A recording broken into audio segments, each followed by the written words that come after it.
साजिद पठान। दे दो। अध्यक्ष महोदय, सबसे पहले तो मैं आपका शुक्रिया अदा करता हूं कि आपने मुझे बोलने की संधि दी। मैं राज्यपाल जी के भाषण के ऊपर बोलकर आपसे बताना चाहता हूं कि राज्यपाल जी ने और मौजूदा सरकार के सभी नेता और सभी लोग विकास की बात करते हैं, करनी भी चाहिए अगर वो विकास करते हैं तो, लेकिन विकास एक तरफ हो गया और दूसरी तरफ राज्यपाल ने कभी भी ये बात नहीं की कि विकास की बाजू में रखकर जो लाडली बहन को हमने पैसे तो दे दिए, पैसे देके उसको तो खुश तो कर दिया, लेकिन उसकी सुरक्षा के लिए हमने कोई प्रावधान नहीं सोचा। आज भी कितनी बहनें अकेले में निकलने को डरती है, कानून सुव्यवस्था हमारी बराबर नहीं है। तो मैं अध्यक्ष महोदय आपसे कहूंगा कि ऐसा कुछ हो, जैसा मिसाल के तौर में तो पिछले दिनों के अंदर धर्म के मुद्दों को लेके हम विकास की बात कर रहे हैं, विकसित महाराष्ट्र की बात कर रहे हैं, लेकिन विकसित महाराष्ट्र के अंदर आज भी हम धर्म के नाम पे लड़ रहे हैं। ये चीजें बंद होनी चाहिए।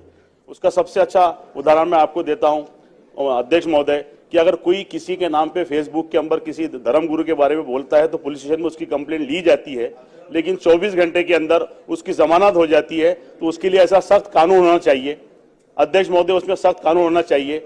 बार बार विडंबना हो रही है, उससे माहौल बिगड़ रहा है। हम विकसित महाराष्ट्र की बात कर रहे हैं, लेकिन मेरा अध्यक्ष महोदय मानना है कि विकसित महाराष्ट्र तभी होगा जब हम सब मिलकर साथ में चलेंगे, हाथ में हाथ डाल के चलेंगे, तभी अपने महाराष्ट्र का और अपने देश का भला होगा और सबको साथ में लेके चलेंगे।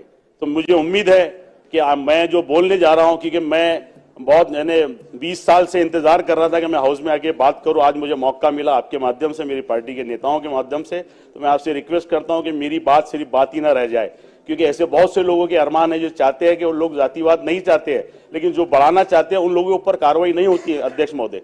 उन लोगों के ऊपर कड़ी से कड़े उनके ऊपर कलम बनाई जाए, कायदे बनाए जाए, ताकि दोबारा कोई हरकत ना करे। बार बार हमारे पैगंबर सल्लल्लाहु अलैहि वसल्लम के ऊपर उनकी शान में गुस्ताखी की जाती है। मॉब एक बाहर निकलता है, उसके लिए ज्यादा माहौल खराब होता है, लेकिन दूसरे दिन पता चलता है कि सुबह 12 बजे वो जमानत लेके बाहर आ गया, तो वो समाज के सामने फिर वो खड़े होकर बात करता है, तो उससे दो समाजों के बीच में तनाव पैदा होता है। तो वो जो एक शख्स जो नहीं चाहता कि दो समाज मिलकर रहना चाहिए, वो शख्स बड़ी आसानी से घूम रहा है। तो वो शख्स के ऊपर ऐसा कायदा होना चाहिए कि जब तक वो उसकी चार्जशीट सबमिट ना हो तब तक उसको जमानत ना मिले। मेरी अध्यक्ष महोदय आपसे यही विनंती है, और बस मैं आपने मुझे बोलने का मौका दिया, भले देर से सही, लेकिन आपने ख्याल दिया, इस बात का मैं आपका शुक्र अदा करता हूं। धन्यवाद। जय महाराष्ट्र।